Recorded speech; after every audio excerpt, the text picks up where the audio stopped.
Radio Insani, inspiratif, santun, dan islami. Bismillahirrahmanirrahim. Assalamualaikum warahmatullahi wabarakatuh.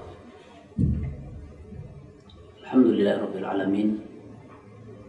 Alhamdulillahilladzi bi ni'matihi tatimmus shalihat. Wassalatu wassalamu ala rasulih Muhammadin alladzi atahu Allahul ayatil bayyinat. Fakanat mu'jizatan baqiyatan ma damatil ardu was samawat, amma ba'd. Kaum muslimin wal muslimat, ikhwani wa akhwati rahimani wa rahimakumullah, para pemirsa Insan TV dan juga para pendengar Radio Insani yang kami hormati, yang berbahagia. Alhamdulillah, di pagi hari ini kita masih diberi nikmat yang sangat banyak oleh Allah Subhanahu wa taala. Di samping kita mendapatkan nikmat sehat dan juga mendapatkan nikmat berupa punya waktu luang. Maka kedua hal ini hakikatnya merupakan gambarannya sebagaimana modal apakah kita bisa menggunakannya dengan sebaik-baiknya atau tidak. Ya, ketika kita bisa menggunakan nikmat sehat, nikmat waktu luang, kemudian ditambah dengan nikmat hidayah untuk beribadah kepada Allah Subhanahu wa taala, maka kita akan menuai hasil yang begitu melimpah di sisi Allah Subhanahu wa taala. Dan semoga apa yang kita lakukan pada kesempatan kali ini, yaitu kita belajar bersama mengenai kaidah-kaidah tentang bahasa Arab, ini akan mendapatkan pahala dari Allah Subhanahu wa taala. Kaum muslimin wal muslimat, ikhwani wa akhwati yang kami hormati, insyaallah di pagi hari ini kita akan mulai membahas satu buku yang kita beri nama Aqrab Nahwu. Mungkin ada sebagian dari para pemirsa atau para pendengar yang sudah mengenalnya, atau juga sebagian ada yang belum mengetahuinya. Ya, semoga dengan kita belajar ini kita akan menjadi orang yang akrab, merasa dekat, dekat dengan nahwu. Dalam hal ini adalah dengan kaidah-kaidah bahasa Arab. Ya, silahkan bagi yang sudah memiliki bukunya, ya dibuka nanti di halaman 1, 2, 3, dan 4 ya. Untuk pertemuan kali ini kita akan menyelesaikan sampai halaman 4, insya Allah seperti itu. Pada halaman 1 dan 2 kita sebutkan di situ tentang motivasi. Ya, motivasi bagi orang yang ingin belajar bahasa Arab, khususnya belajar buku ini, yaitu buku Aqrab Nahwu. Ikhwani wa akhwati, kaum muslimin wal muslimat, rahimani wa rahimakumullah. Yang pertama adalah kita harus benar niatnya. Ya, dan ini masuk pada semua hal ya. Ketika kita akan melakukan sesuatu, maka kita harus benar niatnya. Dan tentunya benar niatnya adalah sebagaimana yang sudah kita ketahui, yaitu apa? Ikhlas. Ya, ikhlas. Ikhlas ini merupakan kekuatan yang paling besar. Ya, kekuatan yang paling besar agar kita bisa konsisten, agar kita bisa istiqomah. Ya, kita bisa terus berjalan tanpa berhenti. Walaupun mungkin di sana ada hal-hal yang tidak kita sukai, ya, sehingga ketika kita akan mengawali perbuatan kita, dalam hal ini khususnya bagi kita, ketika sudah ada keinginan, saya ingin mengetahui kaidah bahasa Arab, ya, maka tanamkan keikhlasan di dalam hati kita, bahwasanya kita belajar adalah ingin mengharapkan pahala dari Allah Subhanahu wa taala. Kita hanya menginginkan keridhaan dari Allah Subhanahu wa taala. Ini perlu diperhatikan sehingga jangan sampai terlintas di dalam hati kita ketika kita ingin belajar, ketika kita akan belajar, kemudian terbersit di dalam hati kita yaitu perkataan saya ingin alim, saya ingin pintar, kemudian terbersit agar dia menjadi orang yang dipandang oleh sesama manusia. Yang namanya ikhlas itu adalah melupakan pandangan manusia dan dia memfokuskan hanya mengharapkan pandangan penilaian dari Allah Subhanahu wa taala. Nah, jadi ini satu kekuatan yang paling besar yang pertama kali yang harus dimiliki oleh setiap thalibul ilm adalah tentang perkara ikhlas. Kemudian yang berikutnya adalah benar niatnya, baik dari segi keikhlasan. Maka yang kedua adalah benar niatnya, bahwasannya niat kita belajar, niat kita belajar bahasa Arab, niat kita belajar kaidah-kaidah tentang bahasa Arab atau diistilahkan dengan ilmu nahwu, harus benar niatnya, yaitu kalimat di dalam hati kita, keyakinan di dalam hati kita bahwasanya saya ingin bisa. Ya, seperti itu ya. Kita belajar adalah saya ingin bisa. Ya, sehingga niatkan dengan niat yang maksimal. Ya, bukan niatnya adalah, ya kadang ada orang yang belajar itu niatnya iseng. Ya, niatnya apa? Iseng. Wah, saya cobalah gimana sih sebenarnya belajar bahasa Arab, rasanya gimana. Ya, dia cuma iseng saja. Ya, tidak dari hatinya. Ya, cuma sekedar mungkin karena ada waktu luang dia sekedar ngisi waktu, tapi tidak dari hatinya bahwasanya saya ingin bisa. Nah, maka di samping ikhlas ada kekuatan dari diri kita, dari hati kita adalah kalimat saya ingin bisa. Bukan saya ingin mencoba, ya saya ingin mencoba gimana sih rasanya belajar bahasa Arab. Ini mumpung saya ada waktu luang, cuma sekedar itu. Ya bukan sebuah keinginan yang kuat. Maka hal yang semacam ini akan menjadikan ketika kita niatnya hanya sekedar, ya niatnya apa? Hanya sekedar ingin mencoba, hanya sekedar iseng misalnya, maka tidak akan memberikan kekuatan untuk bisa terus dan terus belajar. Tapi kalau di dalam hati kita ada kekuatan perkataan saya ingin bisa, sehingga ketika kita berjumpa, dan ini pasti nanti dialami ya oleh setiap orang yang belajar, ini sudah menjadi sesuatu yang layak, yang yang wajar ya. Setiap orang belajar pasti mengalami, kadang merasakan pelajarannya itu mudah, tapi kadang juga merasakan ini kok berat banget, ini kok sulit banget. Ya, kita silakan lihat diri kita masing-masing. Ya, kita belajar apa saja. Ya, di sana ada hal-hal yang terkesan mudah, tapi juga tidak jarang ada hal-hal yang terkesan apa? Terkesan sulit mungkin. Ya, ketika orang benar niatnya bahwasanya kita ingin bisa, sehingga ketika kita bertemu dengan hal-hal yang terkesan berat, terkesan sulit, ini menjadi tantangan bagi kita. Ya, menjadi tantangan bagi kita untuk bisa kita taklukkan. Bukan menjadi satu alasan untuk kita mundur. Ya, kadang kan ada ketika belajar ketemu dengan berat sedikit saja langsung, wah ini saya nggak mampu ini. Kemudian dia tidak melanjutkan belajar. Kenapa seperti itu? Karena niatnya tidak kuat. Ya, kalau dia memang serius, niatnya kuat, ingin bisa, ada hal-hal yang sulit, dia punya satu tekad, saya harus bisa menaklukkan, memahami, menyelesaikan permasalahan ini. Bagaimana caranya? Caranya dengan dibaca lagi, diulang-ulang kalimatnya, pembahasannya dibaca berulang-ulang, kemudian difahami, kemudian ketika belum paham juga tanyakan kepada yang lebih paham. Ya, jadi dia gunakan semuanya agar dia bisa mendapatkan jawaban dari sesuatu yang sulit tersebut. Sehingga ketika didapatkan sebuah jawaban, ini akan menjadi penyemangat baru bagi dirinya.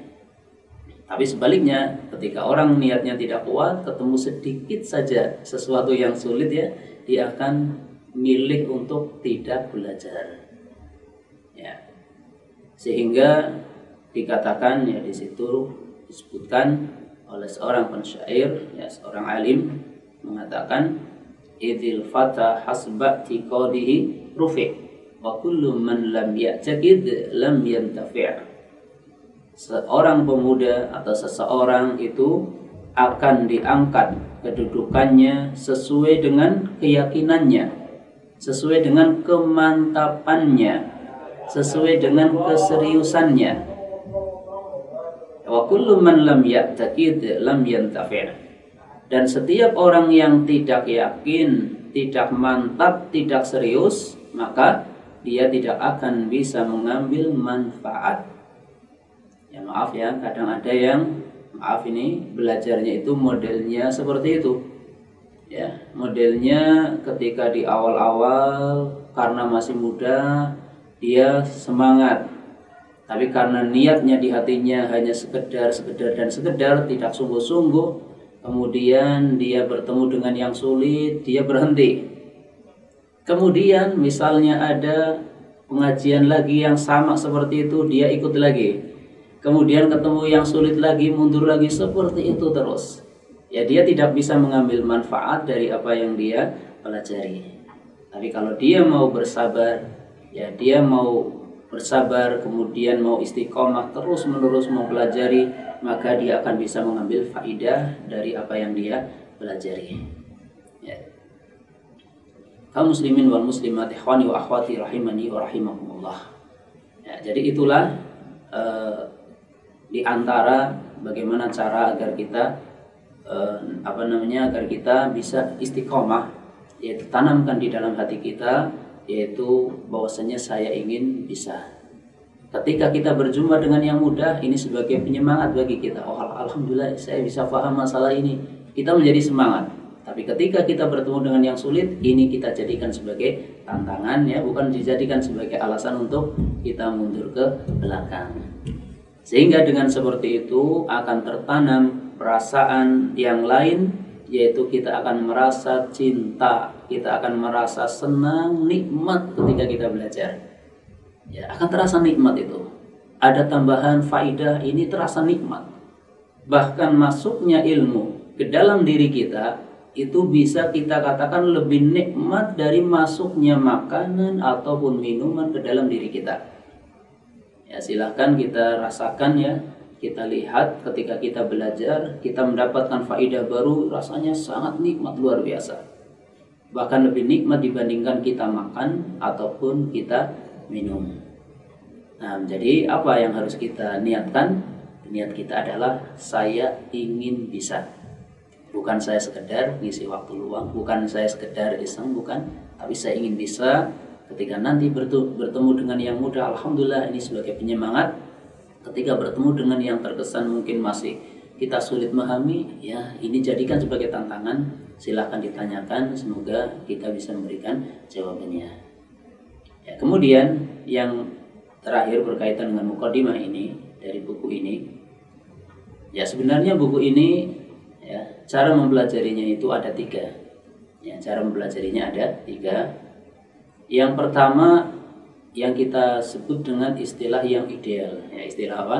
Ideal. Nanti silakan masing-masing terapkan pada pribadi masing-masing. Mau menggunakan cara yang pertama, kedua, atau ketiga, silakan.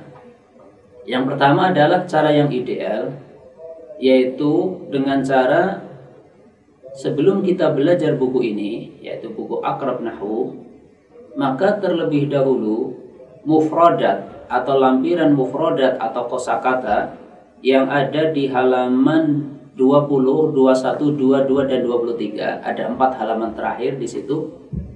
Ada 360 mufradat atau kosakata. Itu hafalkan terlebih dahulu. Hafalkan keseluruhan dari nomor 1 sampai nomor 360. Setelah hafal, baru kita belajar dari halaman pertama, halaman kedua, halaman ketiga sampai selesai. Ini cara yang ideal, dan keuntungannya apa? Keuntungannya setiap kita berjumpa, dan nanti latihannya cukup banyak, ya. Setiap kita berjumpa dengan latihan yang ada, kita sudah tahu mufradatnya, sudah tahu artinya, sehingga kita akan bisa mengerjakan tanpa nyontek kepada buku dan bisa lebih merasakan nikmatnya, ya, karena di situ kita sudah berikan contoh-contoh kalimat-kalimat yang tidak menggunakan harokat. Ya, bagi yang sudah hafal itu bisa membaca. Ya, ada tulisan misal kitabun tanpa harokat, karena dia sudah hafal, dia bisa melafadzkan dengan jelas, membaca dengan jelas. Hadza kitabun misal. Ya karena dia sudah hafal. Ada tulisan misalnya mistaratun, ya karena dia sudah hafal akan dibaca dengan lancar, mistaratun. Ya. Tapi bagi yang belum hafal mungkin ya dia butuh melihat dulu ke belakang, dilihat oh ini bacaannya apa, harokatnya apa. Nah, ini cara yang pertama adalah cara ideal, yaitu dengan cara kita hafalkan mufradat di halaman 20 sampai 23. Setelah hafal semua baru kita belajar dari awal. Ini cara mempelajarinya. Kemudian cara kedua adalah cara pertengahan, yaitu dengan cara kita menghafal setiap mufradat dari halaman yang akan kita pelajari. Misal ya, kita akan belajar halaman 3 dan 4. Ya, pertemuan kali ini insya Allah kita akan membahas halaman 3 dan 4. Maka sebelum kita belajar, kita hafalkan dulu setiap mufradat yang ada di situ. Setelah kita hafalkan, baru kita belajar, baru kita memahami, mempelajari. Ya, sehingga cara yang pertengahan ini adalah mirip seperti yang pertama, cuma bedanya adalah kita menghafalkannya sedikit demi sedikit sesuai dengan kebutuhan halaman mana yang akan kita pelajari. Nah, ini cara yang kedua. Dan cara yang ketiga adalah kebalikan dari yang kedua, yaitu kita pelajari halaman yang akan kita fahami, kemudian setelah itu baru kita hafalkan halaman yang sudah kita pelajari. Misal ya, kita sudah membahas halaman 3 dan 4. Setelah kita selesai belajar baru kita hafalkan setiap mufradat yang ada di situ. Ya, sehingga sebelum masuk halaman 5, halaman 3 dan 4 mufradatnya sudah hafal. Nah, jadi ada 3 cara yang ideal, yang pertengahan, dan cara yang paling minimal ya, yang ketiga. Dan tidak ada cara yang keempat, dan ini tidak kita tekankan, yaitu apa? Ada orang mau belajar tapi nggak mau menghafal. Belajar mau, tapi dia tidak mau menghafal. Ya, sehingga akan terasa berat ketika belajar. Dan ini tidak kita anjurkan ya. Kalau yang kita anjurkan yang minimal cara yang ketiga tadi, yaitu setelah kita belajar halaman 3 misalnya, halaman 4 misalnya, maka setelah itu kita hafalkan mufradat yang ada. Nah, kaum muslimin wal muslimat rahimani wa rahimakumullah, itu sebagai muqaddimah ya, atau sebagai pendahuluan sebelum kita belajar buku ini, yaitu belajar buku Aqrab Nahwu jilid yang pertama. Nah, kita akan memasuki halaman yang ketiga dan juga insya Allah nanti yang keempat ya. Pada halaman yang ketiga, di situ kita mulai dengan pembahasan kalam. Ya, kita mulai dengan pembahasan kalam. Silakan disimak di buku atau bisa disimak di layar ya. Di situ kita tuliskan pelajaran awal ini kita akan membicarakan tentang pengertian kalimat menurut kaidah bahasa Arab. Jadi yang kita sampaikan adalah kaidah apa? Bahasa Arab. Bukan kaidah bahasa Indonesia, bukan kaidah bahasa Inggris misal, atau kaidah bahasa-bahasa yang lain, bahasa Jawa misalnya ya. Sehingga ketika nanti di dalam perjalanannya pembelajaran kita ada hal-hal yang sama dari segi kaidah, baik itu bahasa Arab dengan bahasa Indonesia misalnya, ada kesamaan, alhamdulillah kita bisa kombinasikan, kita gabungkan kaidah tersebut. Ketika apa? Ketika sama. Tapi misalnya di situ ada perbedaan dari kaidah bahasa Arabnya dengan kaidah bahasa Indonesianya, maka kita tidak akan mencari perpaduan, tapi kita ambil kaidah bahasa Arab, kita tinggalkan kaidah bahasa Indonesia karena kita sedang belajar bahasa Arab. Supaya apa? Supaya tidak rancu. Sehingga tidak bisa di dalam kaidah bahasa Arab kemudian dipaksakan ini menurut kaidah bahasa Indonesia harusnya seperti ini misal, ini menurut kaidah bahasa Inggris harusnya seperti ini misal, itu tidak bisa ya, karena kita sedang belajar kaidah bahasa Arab, sudah kita totalitas menggunakan kaidah bahasa Arab. Perkara di kaidah bahasa yang lain ada kesamaan, maka bisa kita gabungkan. Kalau ada perbedaan, kita tinggalkan yang lain, kita tetap mengikuti kaidah bahasa Arab ya, itu yang kita maksud seperti itu. Sehingga di sini pembahasan atau pengertian kalam yang akan kita sampaikan sekali lagi adalah menurut kaidah bahasa Arab, bukan kaidah bahasa yang lain. Kalau ternyata ada kesamaan, ya silahkan kita kombinasikan, kita gabungkan kaidah tersebut. Kalau berbeda, maka kita ambil kaidah yang dari segi bahasa Arab dan tidak mengambil dari kaidah yang dari bahasa lainnya. Wallahu a'lam. Kalimat dalam bahasa Arab kadang disebut dengan istilah jumlah mufidah dan kadang disebut dengan istilah kalam. Artinya apa? Artinya kalau kita menjumpai istilah jumlah atau jumlah mufidah atau kalam, itu sama. Yaitu dalam bahasa kita itu disebut dengan kalimat. Ya, jadi kita maksudnya supaya kita jangan bingung. Ini kok ada yang menyebut dengan jumlah atau jumlah mufidah, kok ada yang menyebut dengan kalam, yaitu sama. Jumlah mufidah ya sama dengan kalam. Seorang ahli nahwu, Al-Imam As-Sanhaji rahimahullah, beliau mengatakan tentang kalam, tentang takrif definisi kalam atau takrif definisi kalimat menurut kaidah bahasa Arab. Beliau mengatakan al-kalamu huwal lafzul murakkabul mufidu bil wad'i. Ya. Al-kalam, yang namanya kalam atau kalimat, ya dalam bahasa Indonesia disebut dengan kalimat, huwal lafzul murakkabul mufidu bil wad', adalah lafaz yang tersusun, yang punya pengertian sempurna dengan disengaja dan menggunakan bahasa Arab. Ini ta'rif definisi dari kalam. Ya, apa tadi pengertian kalam? Kalam adalah lafaz yang tersusun, yang memberi pengertian sempurna dengan disengaja. Nah, maka dari pengertian di atas dapat kita simpulkan bahwa suatu ungkapan akan bisa disebut sebagai kalam apabila memenuhi 4 syarat. Ya, apabila memenuhi 4 syarat. Ya, sebagaimana dari ta'rif atau definisi di atas, bahwasanya al-kalam, yang namanya kalam, huwa itu adalah al-lafzu. Ini syarat pertama, lafaz. Al-murakkabu, syarat yang kedua tersusun. Al-mufidu, syarat yang ketiga memberikan pengertian sempurna.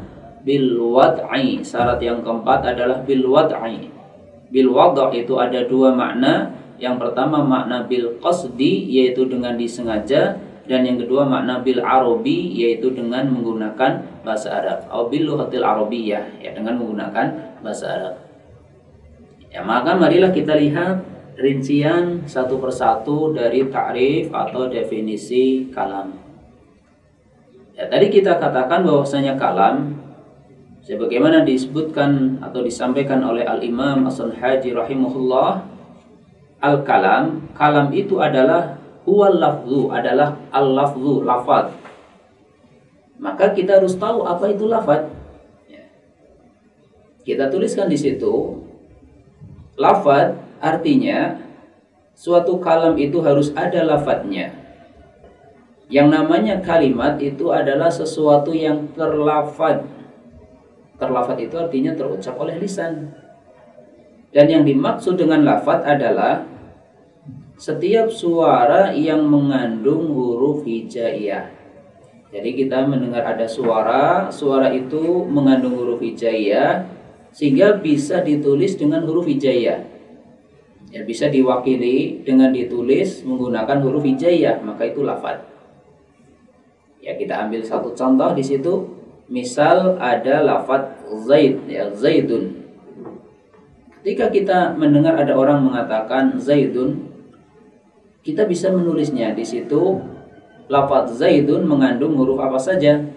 Zaidun, namanya zaidun berarti huruf za, ya dan dal, ya tersusun dari 3 huruf.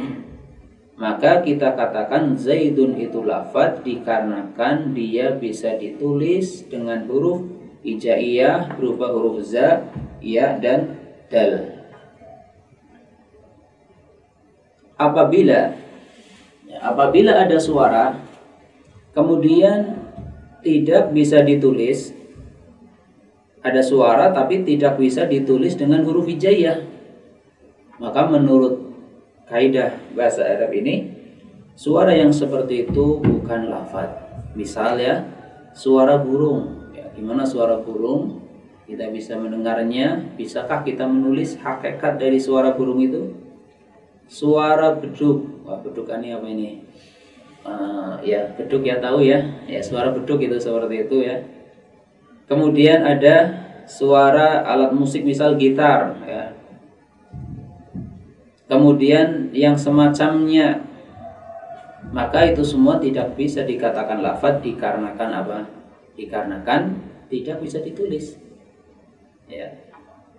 Atau mungkin ada yang bisa ya menulis suara ya, suara ini misal ya. Ini bisa terdengar nggak ini ya? Ini lafaz atau bukan? Atau ada yang bisa nulis nggak ini suara seperti ini? Ya, terdengar ya? Ini bisa ditulis nggak? Ya, ini tok tok tok ini. Itu maaf ya, itu lisan kita ya, mulut kita ya. Tok tok tok itu adalah lisan kita atau mulut kita. Mungkin kalau lisan kita masih bisa diwakili tok pakai huruf to, qaf ya, tok tok seperti itu ya, yang qaf yang disukun. Tapi apakah ini tok tok? Nah, ini kita bingung, ini pakai huruf apa ini kalau ada suara seperti ini. Maka ini suara tapi tidak bisa ditulis, ini bukan lafaz. Nah, ya, jadi itulah takrif definisi lafaz itu seperti itu. Dan kalimat itu pasti lafaz ya. Kalimat itu pasti tersusun dari lafaz. Nah, ini yang pertama, harus ada lafaznya. Kemudian yang kedua, yang namanya kalimat di samping dia lafaz, lafaznya itu harus murakkab, artinya tersusun. Ya, artinya setelah ada lafaz, maka lafaz itu harus disusun dan minimal tersusun dari 2 kata. Suatu kalimat itu minimal tersusun dari 2 kata. Contoh misal ada lafaz qoma, ada lafaz zaidun. Kemudian kita gabungkan menjadi qoma zaidun, yang artinya Zaid telah berdiri. Maka yang semacam ini namanya sudah murakkab. Ya, sudah tersusun. Dan ini syarat dari kalimat harus disusun seperti itu. Kalau ada orang cuma berkata koma gitu saja, ini bukan kalimat. Atau ada orang cuma berkata zaidun gitu saja, ini juga bukan kalimat. Tapi kalau dia gabungkan koma zaidun, dia menghabarkan koma zaidun, Zaid telah berdiri. Nah, ini sudah menjadi kalimat ya, karena dia sudah memenuhi syarat minimal. Kalimat itu harus ada berapa lafaz? 2 ya, minimal kalimat itu harus ada 2 lafaz. Nah, atau contoh yang kedua ya, kita tuliskan di situ kalimat zaidun qaimun. Ada lafaz zaidun dan ada lafaz qaimun, kita gabungkan menjadi satu sehingga menjadi zaidun qaimun. Zaid adalah orang yang berdiri. Tapi kalau ada orang dia berkata cuma seperti ini misal qaimun ya, tahu-tahu dia mengucapkan qaimun, kita nggak paham ya, atau dia cuma lafaz, atau dia coba mengucapkan zaidun, ini juga belum kalimat karena belum disusun. Tapi ketika digabungkan menjadi satu sehingga zaidun qaimun, sehingga maknanya menjadi jelas, yaitu Zaid adalah orang yang berdiri, maka ini namanya kalam karena sudah tersusun. Nah, jadi urutannya yang pertama lafaz, yang kedua lafaznya itu harus disusun. Ya, tidak berdiri sendiri. Kemudian yang ketiga, ya, yaitu al-mufid. Ya, sebagaimana tadi dikatakan oleh al-Imam As-Sanhaji, al-kalamu huwa lafzul murakkabul mufidu. Ya, maka syarat yang ketiga adalah al-mufid, artinya punya pengertian sempurna. Maksudnya apa? Maksudnya adalah bahwa suatu ungkapan itu akan dikatakan sebagai kalam apabila ungkapannya itu bisa difahami oleh kedua belah pihak, baik oleh yang berbicara ataupun oleh yang mendengarkan. Ya, sehingga ketika seseorang mengungkapkan suatu perkataan, ketika dia berbicara dan berbicaranya itu ketika titik itu sudah pas bisa difahami oleh yang berbicara ataupun oleh yang mendengarkan, maka ini dikatakan mufid. Sehingga apabila ada ungkapan ya tersusun dari beberapa kata, tapi maksudnya kandungan maknanya itu tidak bisa difahami oleh yang mendengar, maka yang semacam ini tidak bisa disebut sebagai kalam, walaupun sudah tersusun bahkan dari beberapa lafaz. Contoh ya, misal ada orang berkata, misal ya, in qama zaidun, ya, berkata apa? In qama zaidun, yang artinya jika Zaid berdiri. Coba kalau kita mendengar ada orang kok berkata seperti itu, jika Zaid berdiri, apa yang kita rasakan? Apa yang kita pikirkan? Maka kita masih bertanya-tanya. Ya, masih bertanya-tanya, jika Zaid berdiri itu akan ada apa? Bagaimana? Kapan? Dan sebagainya. Ya, maka ketika kalimatnya cuma jika Zaid berdiri atau in qama Zaidun saja, titiknya di situ, maka itu bukan kalam. Ya, tidak bisa disebut sebagai kalam. Dan itu akan menjadi kalam, akan disebut sebagai kalam, akan dikatakan sebagai kalimat apabila disebutkan lanjutannya atau jawabnya.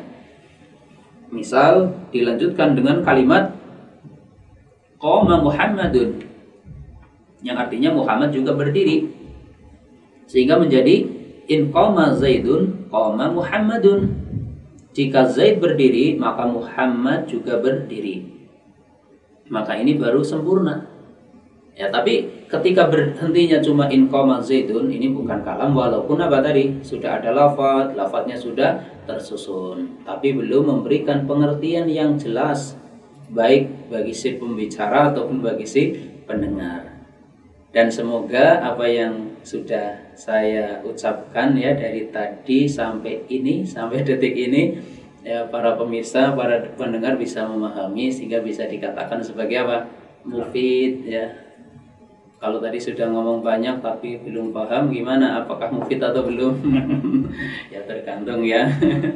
Tergantung, mungkin bisa jadi saya yang belum bisa menjelaskan dengan sejelas-jelasnya, atau mungkin sebenarnya sudah menjelaskan dengan sejelas-jelasnya, cuma kadang kita yang belum konsentrasi ya, sehingga belum bisa memahami. Ala kulli hal, yang namanya mufid itu bisa dipahami. Nah, ya. Kemudian yang keempat ya, yang keempat tadi disebutkan oleh Al-Imam As-Sunhaji, kalam itu apa? Al-kalamu huwa lafzul murakkabul mufidu bil wad'i, ya, bil wad'. Yang keempat adalah bil wad'. Artinya dengan disengaja dan menggunakan bahasa Arab. Itu makna bil wad'. Sehingga yang namanya kalam itu harus seperti itu. Orang yang berbicara itu harus benar-benar dalam keadaan sadar, sengaja, ya, sehingga ucapannya, maaf ya, ucapannya orang gila, terus ucapannya orang mabuk, ya mungkin habis minum banyak ya dia mabuk misalnya, dan itu perbuatan yang sangat jelek ya karena melanggar syariat Allah Ta'ala. Kemudian ucapannya orang mengigo tahu ya, orang yang lagi tidur itu, kemudian dia ngomong, atau bahasa kita ya, bahasa orang-orang Jawa itu ngelindur, atau bahasa Indonesia mungkin pas itu ya, mengigo seperti itu.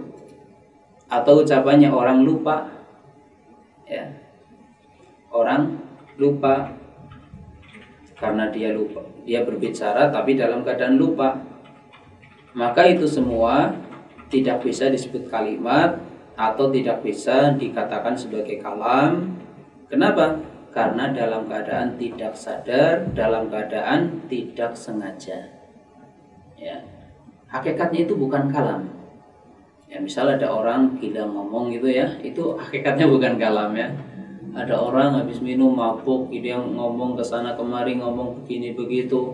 Itu maaf ya, itu hakikatnya kayak suara burung, suara ayam ya, sama ya. Dari segi kaidah sini itu bukan kalam.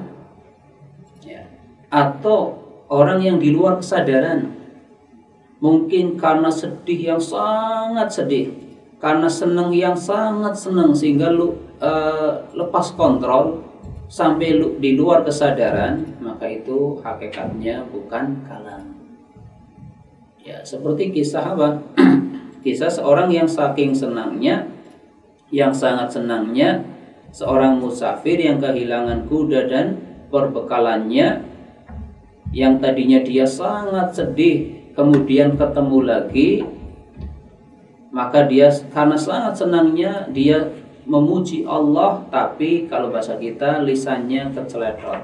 Ya, lisannya itu salah mengucapkan karena dalam keadaan di luar kontrol, sangat senang. Sampai dia berkata, Allahumma anta abdi wa ana rabbuk. Ya, kebalik. Ya Allah, Engkau adalah hambaku dan aku adalah Tuhanmu. Na'udzubillah.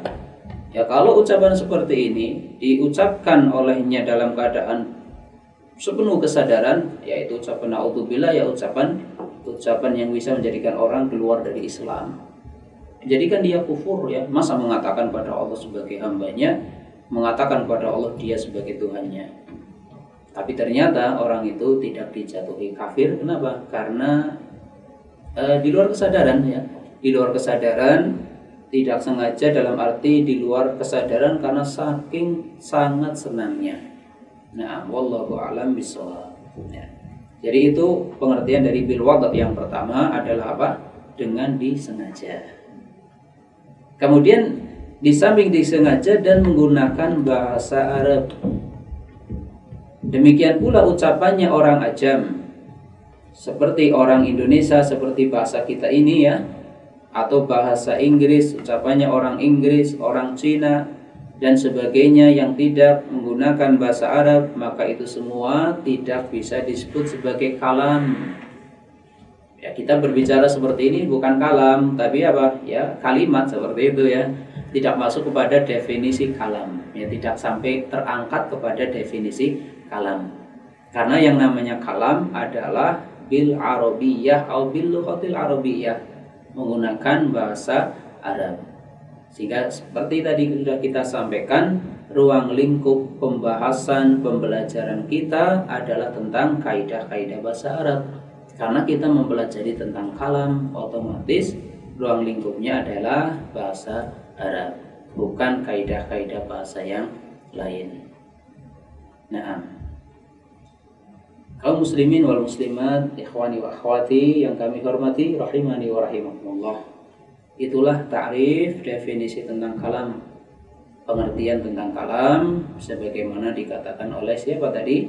Al-Imam As-Sanhaji rahimahullah. Beliau mengatakan al-kalamu huwa lafzul murakkabul mufidu bil wad'. Ya, semoga nanti setelah ini kita bisa hafal, ya, dengan pengertian ini. Kemudian bisa kita jadikan sebagai prinsip kita berkaitan dengan apa itu kalam. Kemudian kita lanjutkan halaman 4. Ini giliran bagi para pemirsa, ya, atau para pendengar. Di halaman 4 itu kita berikan latihan. Latihannya sangat mudah ini. Ya, di halaman 4 latihannya sangat mudah. Perintahnya itu adalah apa? Tentukanlah kalimat di bawah ini termasuk kalam atau bukan kalam, gitu. Ya, tentukanlah kalimat di bawah ini termasuk kalam atau bukan kalam. Jadi cara menjawabnya nanti, ya, disebutkan. Bagi yang interaktif langsung mungkin dibacakan dan sebutkan ini kalam atau bukan. Ya, atau yang lewat SMS misalnya, ya, bisa ditulis nomornya, misalnya nomor 1 sama dengan kalam misal, nomor 2 sama dengan bukan kalam misal, ya. Dituliskan nomor, kemudian jawabannya kalam atau bukan kalam. Nah, mungkin seperti itu dulu, ya. Kita tunggu interaktif dari para pemirsa atau para pendengar untuk kita menjawab bersama latihan yang ada pada halaman 4. Nah, silakan. Ya, terima kasih Ustaz atas penyampaian materi kesempatan pagi yang pagi berkenaan dengan mukadimah pelajaran akhlak nahwu yang disampaikan. Semoga keluarga Insani dan juga pemirsa Insani di kesempatan hari ini bisa ikut interaktif ya dalam pelajaran bahasa Arab agar nanti bisa mudah dalam memahaminya. Di kesempatan hari ini sebelum kita masuk ke sesi tanya jawab, berkenan menjawab soal-soal yang tadi sudah dipaparkan di halaman 4. Ada beberapa pertanyaan yang senada Ustaz berkenaan dengan pelajaran Akrab Nahwu ini. Datangnya dari pendengar Radio Insani dan juga melalui WhatsApp yang bertanya bagaimana cara mendapatkan buku Akrab Nahwu ini. Iya, bagaimana cara mendapatkan buku ya?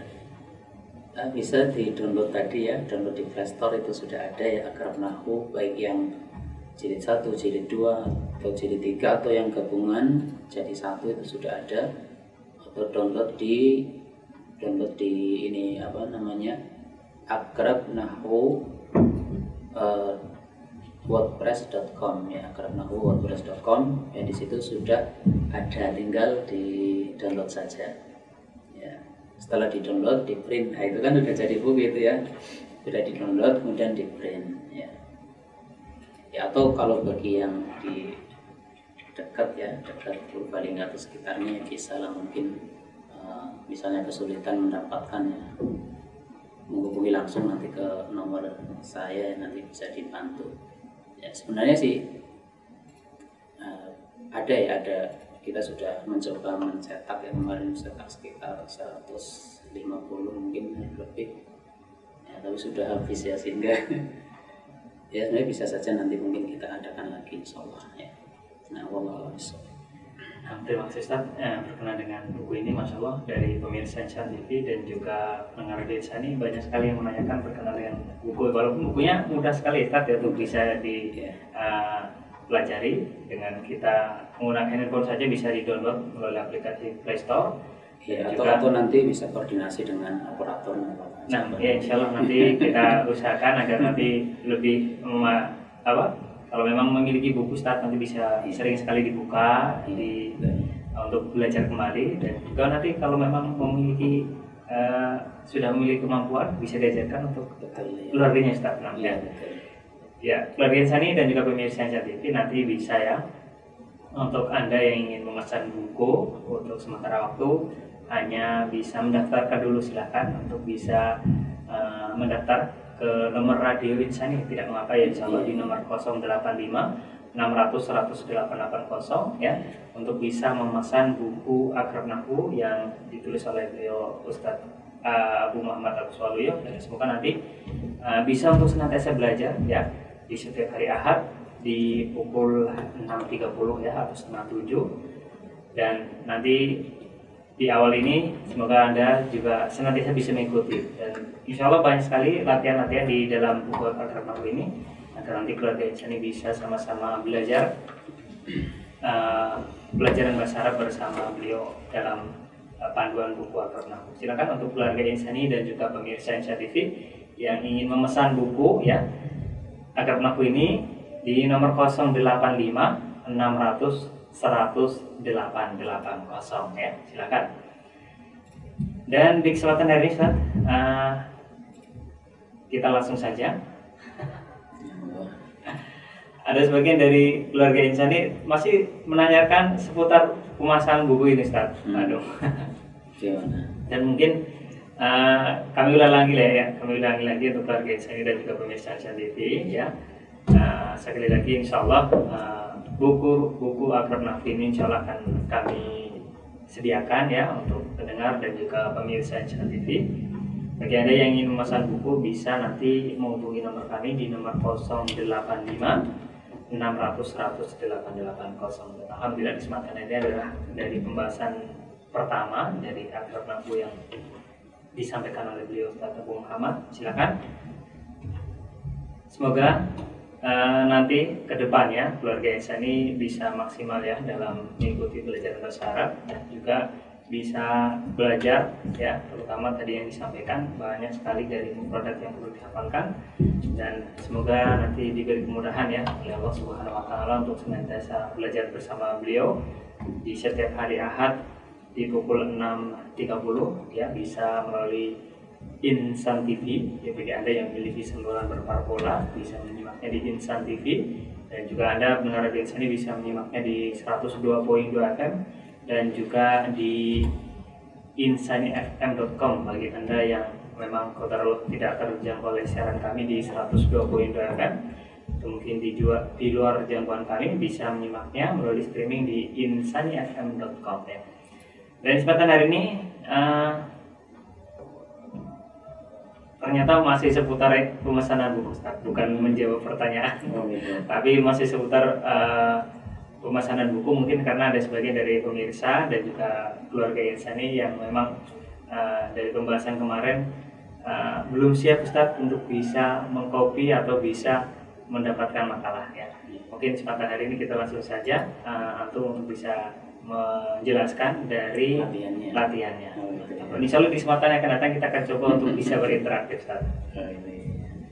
Ya, silakan kita lihat di latihan halaman 4 ya. Kita akan berikan kunci jawabannya seperti itu ya. Pada latihan halaman 4 ada 15 soal ya, 15 soal. Sekali lagi, ini jawabannya adalah kalam atau bukan kalamnya. Yang pertama adalah Allahu Akbar ya, Allahu Akbaru, tulisannya seperti itu. Yang artinya apa? Allah Maha Besar ya. Allahu Akbaru, ini jawabannya adalah kalam ya. Kenapa kalam? Ya karena sudah jelas Allahu Akbaru, kalimatnya sudah sempurna. Allah adalah Maha Besar, ini sudah sempurna. Maka nomor 1 adalah apa? Kalam. Nah, kemudian nomor 2 kita bisa membaca walaupun tanpa harokat. Kenapa? Karena sudah hafal, ya enggak? Coba para pemirsa ya, itu bisa dibaca dengan nomor 2 ya. Kita bisa membaca Alhamdulillahi ya, karena kita hafal. Itulah fungsinya hafal itu. Kalau antum hafal, Masya Allah ya, setiap lafaz itu insya Allah bisa dibaca. Nah, artinya segala puji milik Allah. Kalam atau bukan? Maka jawabannya ini kalam. Kenapa kalam? Sudah sempurna ya. Segala puji itu adalah milik Allah. Alhamdulillah, semua pujian ya, karena al di sini adalah alil istighraq yang menunjukkan keseluruhan ya. Semua pujian itu adalah haknya Allah, miliknya Allah. Nah, ya jelas ya, nomor 1 dan nomor 2 termasuk apa tadi? Kalam. Kita lihat nomor 3. Nomor 3 adalah kitabun jadidun ya. Yang artinya bisa kita lihat artinya gini, kitab yang baru. Ini coba dirasakan ya, kitab yang baru. Gimana, kalam atau bukan? Maka jawabannya ini bukan kalam. Apa? Bukan kalam. Ya kenapa bukan kalam? Ya, karena belum sempurna. Cuma baru perkataan kitab yang baru. Akan menjadi kalam kalau misalnya kitab yang baru ini miliknya Muhammad. Kitabun jadidun li Muhammadin, ini kalam. Atau kitab yang baru ini ada di atas meja. Kitabun jadidun alal maktabi, ini baru kalam. Atau kitab yang baru itu bagus gitu ya. Kitabun jadidun jayyidun. Atau kitab yang baru itu mahal. Kitabun jadidun ghalin dan sebagainya. Ya, tapi kalau cuma kitabun jadidun saja, ini belum kalam atau bukan kalam. Nah, jadi nomor 3 apa? Bukan kalam. Kemudian nomor 4, silakan dilihat nomor 4. Al-kitabu jadidun. Ya, ini artinya kitab itu baru. Nah, ini coba perbandingkan dengan nomor 3. Ya, kalau tadi nomor 3 bukan kalam, ternyata yang nomor 4 ini sudah kalam. Cuma bedanya yang nomor 4 pada lafaz kitabnya ditambahkan al sehingga maknanya menjadi kitab itu. Dan itu sudah sempurna. Karena ini sudah berupa pengkhabaran, kitab itu baru atau kitab ini baru, ini sudah sempurna. Tapi kalau kitab yang baru ini belum sempurna, maka nomor 3 bukan kalam, tapi nomor 4 adalah kalam. Nah, kemudian kita lihat nomor 5. Ya, nomor 5 bisa dibaca di situ jalasa Ibrahim. Ya, ini kita sengaja lafaz Ibrahimnya itu kita tidak beri harokat belakang supaya kita bisa latihan mencermati bahwasannya itu bacaannya adalah, sebelum dibaca ya, lihat dulu artinya. Artinya apa? Ibrahim telah duduk. Sehingga Ibrahim ini dia sebagai yang melakukan perbuatan duduk. Dan ada satu rumus praktis ya, setiap lafaz yang dia berposisi sebagai yang melakukan perbuatan, maka lafaz itu dibaca dengan dhammah. Ya, dibaca dengan apa? Dhammah. Coba kita bisa baca, berarti jalasa Ibrahimu dibaca dengan dhammah. Bukan jalasa Ibrahima atau jalasa Ibrahimi, dan ini tidak mungkin ada ya. Tapi dibaca dengan jalasa Ibrahimu karena Ibrahim di sini dia sebagai yang melakukan perbuatan duduk. Ya. Kemudian pertanyaan berikutnya, ini kalam atau bukan? Ya, maka jawabannya adalah ini kalam, sudah sempurna. Pengkhabaran, pemberitahuan sudah sempurna, Ibrahim telah duduk. Ini sudah sempurna, jalasa Ibrahimu. Maka nomor 5 adalah kalam. Bandingkan dengan nomor 6 sekarang. Ya, nomor 6, di situ kita tulis terjemahannya Hamid membaca. Coba, kita sudah bisa membaca ini berarti. Bukan Hamid yang bisa membaca saja, tapi kita juga bisa ya. Ya, Hamid membaca. Kita bisa membaca Hamid membaca. Kita bisa membaca tulisan Hamid membaca. Bacaannya apa itu? Qara'a. Ya, tadi sudah kita sampaikan ya, ketika sebagai pelaku dibaca apa? Dhammah, maka bacaannya qara'a hamidan atau hamidun. Ya, kita tahu pasti bacaannya hamidun. Ya, sehingga menjadi qara'a hamidun karena hamidnya sebagai si pelaku perbuatan tersebut.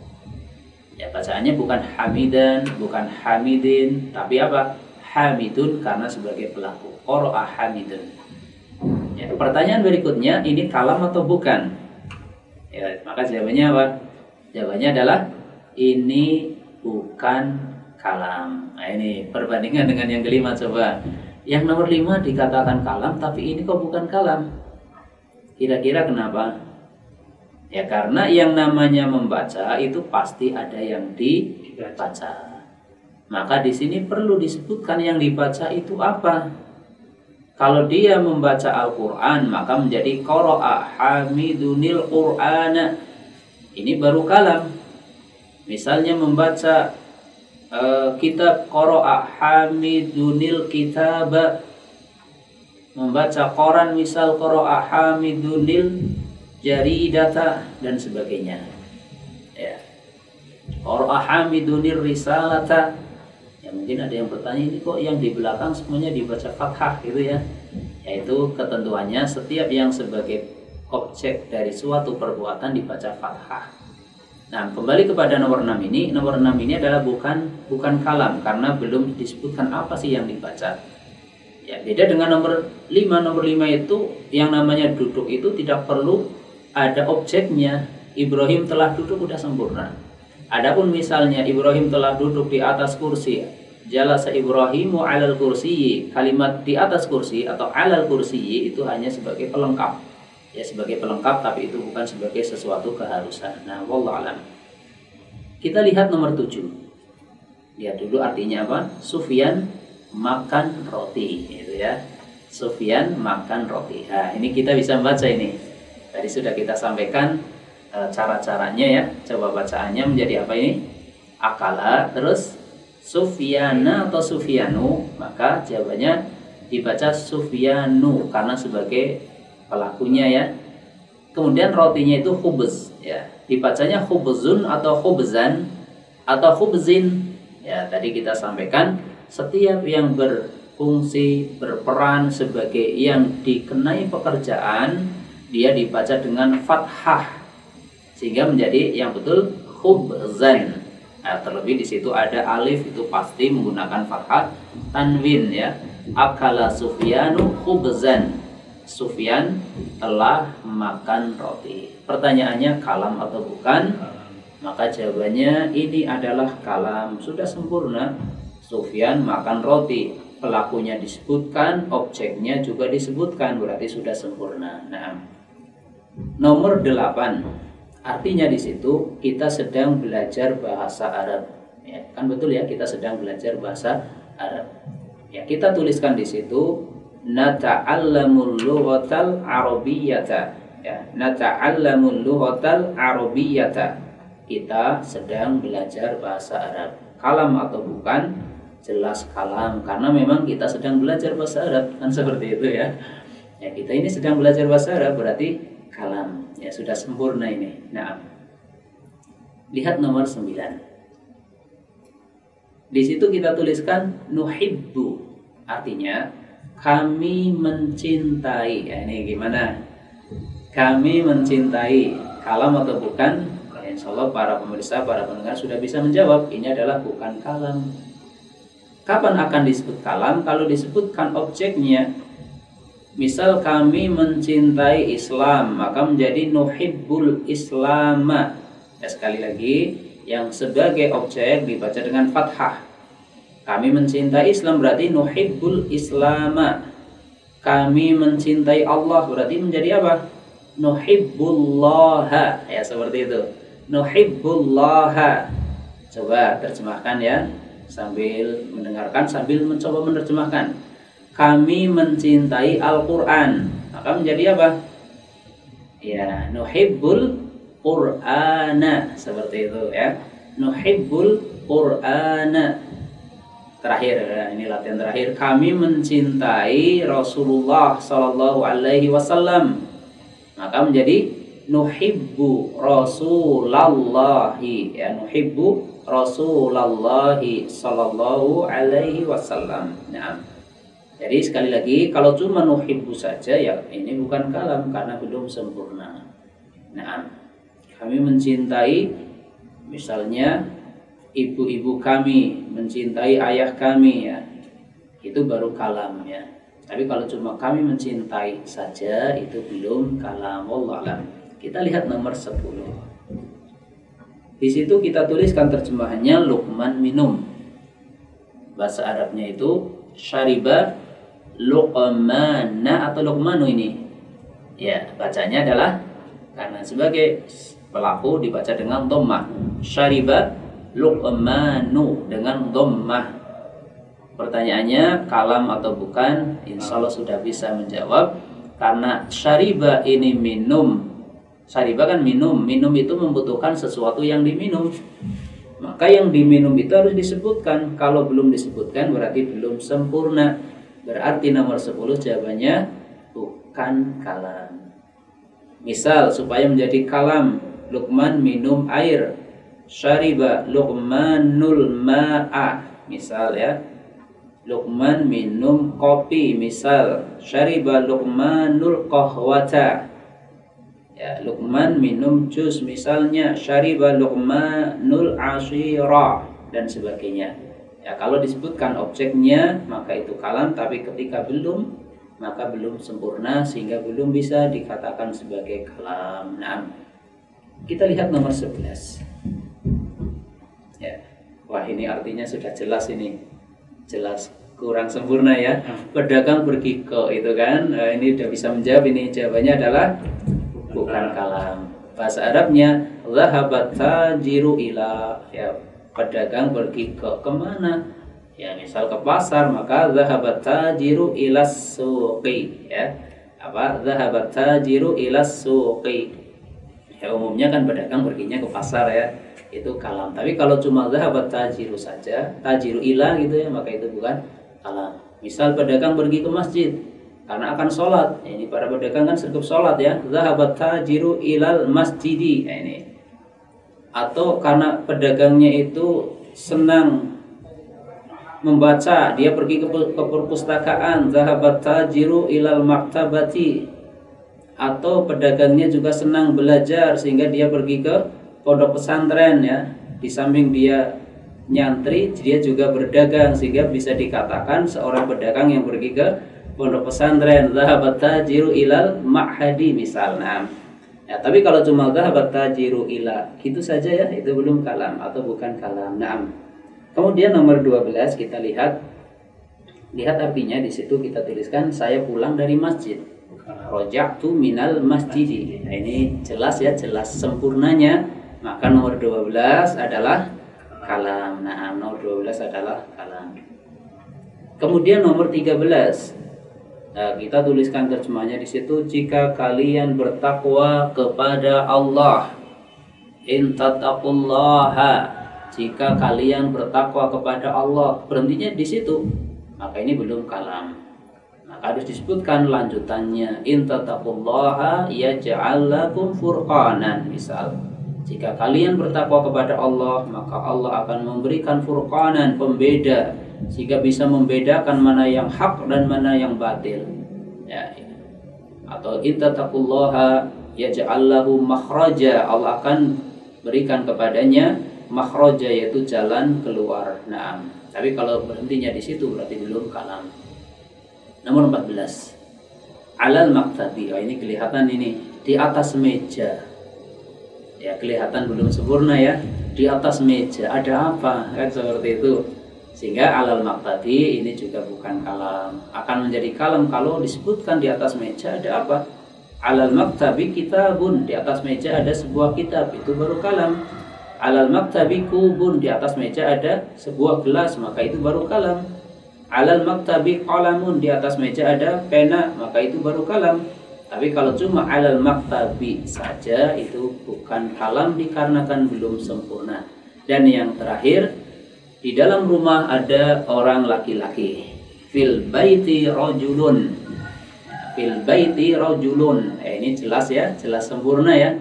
Ini sudah jelas maknanya, di rumah ada orang laki-laki. Ya, maka nomor 15 termasuk kalam. Nah, demikianlah kunci jawaban untuk latihan pertama kita pada pertemuan pertama ini.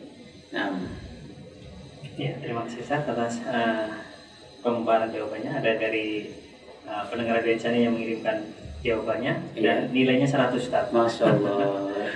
Ya, mungkin di kesempatan lain kali ya untuk keluarga Insani yang memang sudah memiliki makalah, karena mungkin ada sebagian yang menyimak tapi tidak memiliki makalah. Jadi ini dari Ummu Abdillah Salamah di Purbalingga ini. Ya, semoga beri kemudahan untuk senantiasa belajar ya. Jadi untuk keluarga Insani yang ingin memiliki buku ini, karena dari yang masuk pertanyaan ke redaksi banyak kan menanyakan makalah dan bukunya Ustaz. Semoga bagi Anda yang ingin memesan, silakan ya untuk pemirsa Insan TV dan juga pendengar Radio Insani bisa menghubungi nomor kami agar nanti kami pesankan bukunya di nomor 085 600 100 880. Silakan ya untuk pendengar dan juga pemirsa yang ingin belajar bahasa Arab, insya Allah menggunakan buku Al-Qur'an ini. Insya Allah bagi yang baru-baru awal ingin belajar bahasa Arab, insya Allah ini mudah, karena pembelajarannya diawali dari kitab menghafal mufradat dan juga sangat pelan ya. Nanti insya Allah nanti kita akan sama-sama belajar agar nanti penjelasannya dan juga makalahnya bisa sama-sama kita pelajari, dan nanti ada hal yang tidak dipahami bisa langsung ditanyakan kepada beliau Ustaz Abu Muhammad. Mungkin di kesempatan hari ini kita cukupkan Ustaz dari pembahasan kita, dan nasihat penutup dalam perjumpaan kita Ustaz. Para pemirsa Insan TV dan juga para pendengar di Insani yang berbahagia, ya demikianlah pertemuan kita di pertemuan pertama dari pembahasan buku Al-Qur'an Nahu. Semoga pertemuan pertama ini memberikan ya paling tidak satu semangat ya bagi kita, dan yakinlah ya bahwasannya yang namanya pelajaran bahasa Arab itu bukan sesuatu yang berat, yang sulit, dengan catatan kalau kita mau memahaminya sedikit demi sedikit ya, karena yang namanya pelajaran semacam ini adalah sesuatu yang bersambung dan bersambung, sehingga diusahakan kita aktif terus dalam arti kita selalu mengikuti pembahasan ya, karena dari masing-masing pembahasan itu akan ada keterkaitan. Pembahasan sekarang ada kaitannya dengan yang sebelumnya dan sebagainya. Ya, para pemirsa Insan TV dan para pendengar Radio Insani yang kami hormati, demikian yang bisa disampaikan. Atas kesalahan, kekurangan saya minta maaf yang sebesar-besarnya. Kita akhiri dengan kafarah majelis. Subhanakallahumma wa bihamdik, asyhadu an la ilaha illa anta, astaghfiruka wa atubu ilaik. Wassalamualaikum warahmatullahi wabarakatuh.